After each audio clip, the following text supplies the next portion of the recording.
नमस्कार दोस्तों, स्वागत करते हैं आपके अपने यूट्यूब चैनल शिक्षा साथी में। दोस्त आज हम लोग एसएससी जीडी 2025 का 7 फरवरी का फर्स्ट शिफ्ट का क्वेश्चन देखेंगे। दोस्त आज हम लोग का क्वेश्चन कम मिल पाया है, मात्र 20 के करीब में क्वेश्चन मिले हैं।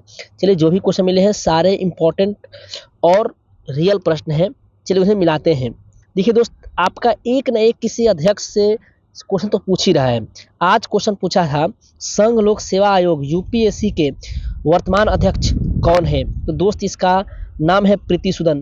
प्रीति सूदन जी 1983 के IAS बैच की केंद्रीय स्वास्थ्य सचिव प्रीति सूदन जी को यूपीएससी का अध्यक्ष चुन लिया गया है, जो मनोज सोनी का स्थान ली हुई है और ये दूसरी भारतीय महिला है जो यूपीएससी का अध्यक्ष बनी है। पहली भारतीय महिला का नाम था RM बाथ्यू, जो 1992 से 96 के बीच यूपीएससी की अध्यक्ष थी। दोस्त आपको मालूम ही होगा कि यूपीएससी का हिंदी का होता है संघ लोक सेवा आयोग।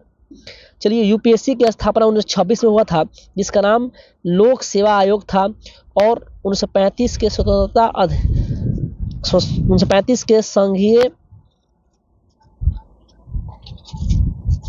और स्वतंत्रता के बाद संघ लोक सेवा आयोग का इसे नाम दे दिया गया और इसका मुख्यालय दिल्ली के ढोलपुर हाउस में है।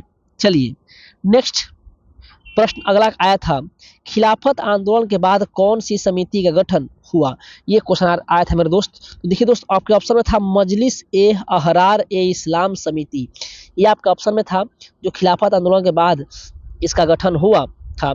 दोस्त बता दें आपको, खिलाफत आंदोलन 1918 में शुरू हुआ था और इस समिति का गठन सैयद अत्ता अल्लाह शाह बुखारी ने चौधरी अफजल हक के समर्थन में किया था। और खिलाफत आंदोलन ब्रिटिश भारत के मुसलमानों ने शुरू किया था और इस आंदोलन का मकसद था ब्रिटिश सरकार को तुर्की के प्रति अपना रवैया बदलने पर मजबूर करना। इसका मेन उद्देश्य था। चलिए नेक्स्ट प्रश्न आपके एग्जाम में आया था, वर्ष 2023-24 के केंद्रीय बजट में कितने प्रमुख क्षेत्रों को प्राथमिकता दी गई है। दोस्त 2023-24 के केंद्रीय बजट में 7 प्रमुख क्षेत्रों को प्रमुखता दी गई है। दोस्त अब देखते हैं आगे। अगला आपका प्रश्न आया था कि भारतीय संविधान के किस अनुच्छेद में ग्राम पंचायत में ग्राम सभा के गठन का प्रावधान है।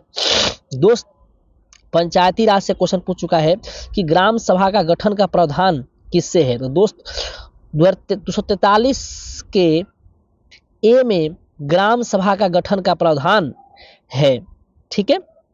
और आपका हम बात करें तो 243 के बी में पंचायतों का गठन का अनुच्छेद है, ठीक है। और 43 के सी में पंचायतों का चुनाव का प्रावधान है। सी में पंचायतों का चुनाव, ग्राम सभा गठन 43 के में, और बी में पंचायतों का गठन के बारे में कहा गया है। और डी में, अगर डी में बात करें हम तो अनुसूचित जातियों और जनजातियों के लिए सीटों का आरक्षण 243 के डी में बात की गई है। आपको मालूम है कि पंचायत को 73वें संविधान संशोधन 1992 द्वारा भारत के संविधान में जोड़ा गया और अभी फिलहाल में बलवंत राय मेहता समिति जो त्रिस्तरीय समिति है उस पर पंचायती राज का गठन हुआ है। महात्मा गांधी पंचायती राज के पक्ष में थे।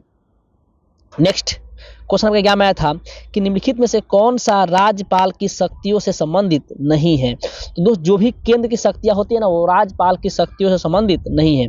तो राजनयिक शक्ति और सैन्य शक्तियां वो आपका राज्यपाल की शक्तियों से जुड़ा हुआ नहीं है। ऑप्शन आपका ये था, तो ये आपका राइट आंसर होगा। चलिए नेक्स्ट प्रश्न थोड़ा देख लेते हैं इसके बारे में। अब बस आगे देखते हैं। अनुच्छेद 165 के तहत राज्यपाल महाधिवक्ता की नियुक्ति कर सकता है जो उच्च न्यायालय के न्यायाधीश के रूप में नियुक्त किए जाते हैं। चलिए और भी देखते हैं। अगला आया था वृक्ष का पर्यायवाची। दोस्त आपका वृक्ष का पर्यायवाची आया था, तो आप देख लीजिएगा गूगल पे सर्च मार के कि वृक्ष का पर्यायवाची कौन कौन है, क्योंकि हो सकता है आपका एग्जाम में क्वेश्चन रिपीट कर जाए। दोस्त पर्यायवाची और विलोम आसान आ रहे हैं, ठीक है। अब मैं फिर कर रहा हूँ, पर्यायवाची विलोम आसान रहे, थोड़ा सा एरर वाले क्वेश्चन हैं जो आपको वाक्य देकर के कौन गलत कौन सही जो कारक प्रकरण पर आधारित है वो थोड़ा टफ पड़ रहा है बच्चों को। अगला है कोयल का पर्यायवाची क्या होगा। अब देख रहे हैं कोकिला, काकपाली, वसंत दूत, सरिका, कुहुकनी, वनप्रिया, श्यामा, पीक, कोकिल, परमित्र, ये सब कोयल के पर्यायवाची हैं। नेक्स्ट प्रश्न है कि प्राचीन काल में बर्तनों पर किस प्रकार की चित्रकारी की जाती थी। तो दोस्त अब ऑप्शन अलग अलग थे। प्राचीन काल में बर्तनों पर किस प्रकार की चित्रकारी की जाती थी, तो देखिए सिंधु सभ्यता में अलग थी, फिर अलग अलग मौर्य काल में अलग थी, शुंग वंश में, मतलब हर समय अलग अलग चित्रकारियाँ होती थी। जैसे आप बात कीजिएगा तो अगर हम सिंधु सभ्यता बात करें तो लाल और काले रंग की चित्र बनाई जाती थी मटके उटके पर, तो हर बार अलग अलग थी। तो ज्यामितीय डिजाइन, मछली, पक्षी, पशु, वृक्ष, मानवीय आकृतियाँ, तमाम आकृतियाँ बनाई जाती थी। लेकिन बच्चे द्वारा हमारे ऑप्शन नहीं भेजे गए हैं, क्या क्या ऑप्शन थे उस बता नहीं पाए हैं। लेकिन ये क्वेश्चन था कि प्राचीन काल के बर्तनों पर कैसा प्रकार का चित्रकारी किया जाता था, ये क्वेश्चन था दोस्त। कुछ क्वेश्चन है जो 5 से 6 क्वेश्चन ऐसे हैं जो काफ़ी टफ पूछे जा रहे हैं। आपको 13 से 15 क्वेश्चन करने लायक हैं, और आप ज़्यादा रिस्क लेना चाहते हैं तो हार्डली 17 से आप 18 मार सकते हैं। चलिए नेक्स्ट प्रश्न है। अब यही चीज़ है, देखिए हड़प्पा सभ्यता में टेराकोटा मिट्टी के लाल काले बर्तन का प्रयोग करते थे, चित्रकारी में ये सब होती थी।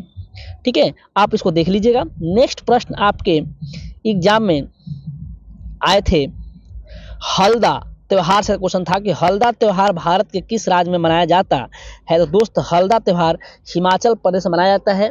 आप त्योहार को, मेला को, उत्सव को बढ़िया से, नृत्य को पढ़िए, वाद्य यंत्र को पढ़िए, उससे जुड़ा व्यक्ति का नाम पूछ रहा है, इसका आंसर हुआ हिमाचल प्रदेश। नेक्स्ट प्रश्न आपके एग्जाम में आया था, भारतनाट्यम की शुरुआत किस राज्य से हुई। तो दोस्त भारतनाट्यम की शुरुआत दक्षिण भारतीय राज्य तमिलनाडु से हुई। ठीक है, और भारतनाट्यम जुड़ी कुछ बातें हम देख लेते हैं, उससे क्वेश्चन आया है। तो भारतनाट्यम कर्नाटक संगीत की ताल और लय का इस्तेमाल किया जाता है भारतनाट्यम में। ठीक है, और देखिए भारतनाट्यम कविता पाठ करने वाले व्यक्ति को नडनतनवार कहते हैं। ठीक है, चलिए नेक्स्ट क्वेश्चन है, तो 1951 से 1991 तक कितने पंचवर्षीय योजना बनाई गई थी। दोस्त पंचवर्षीय योजना से क्वेश्चन भर भर के आ रहे हैं। 2 क्वेश्चन आज भी आए हैं पंचवर्षीय योजना से, कल भी आए थे, परसों भी आए थे। 1951 से 1991 तक कितनी पंचवर्षीय योजना बनाई गई थी, तो कुल मिलाकर 7, 51, 56, 56 से 61, 61 66, ऐसे करके 91 तक कुल 7 पंचवर्षीय योजना हुई थी, जो हम लोग नीचे यहाँ देखेंगे। देखिए प्रथम है 51 से 56, दूसरा है 56 से 61, तीसरा है 61 से 66, चौथा है 66 से 69, 3 साल अवकाश काल हुआ था, फिर 69 से 74, फिर 74 से आपका 78, फिर 78 से आपका 2 रोलिंग प्लान चला था 78 से 80 तक, फिर 80 से 85, 85 से 90, और फिर यहाँ पे देखते हैं 92 से 97 यहाँ पे आगे चलता है। 2 फिर वार्षिक योजना चलाई गई थी, कुल मिलाकर के 7 चले थे। ठीक है, 90 तक, 91 तक का पूछ रहा है, इसका आंसर 90 7 होगा। ठीक है, नेक्स्ट प्रश्न आपके एग्जाम में आया था, 2011 के जनगणना के अनुसार भारत में सबसे कम जनसंख्या वाला राज्य कौन सा है। तो सिक्किम है। और सबसे कम जनसंख्या घनत्व वाला पूछेगा तो अरुणाचल प्रदेश होगा।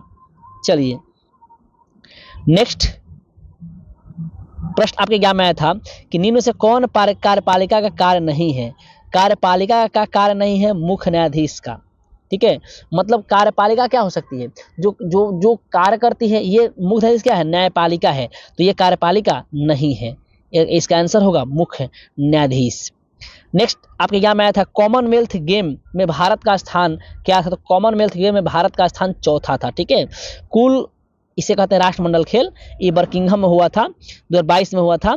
कुल मिलाकर के भारत ने 61 पदक जीते थे, इसमें 22 स्वर्ण, 16 रजत और 23 कांस्य पदक जीते थे। ठीक है, अगर हम बात करें एशियन गेम में तो हांगहो चीन 2023 में हुआ था, इसमें भारत का स्थान चौथा था।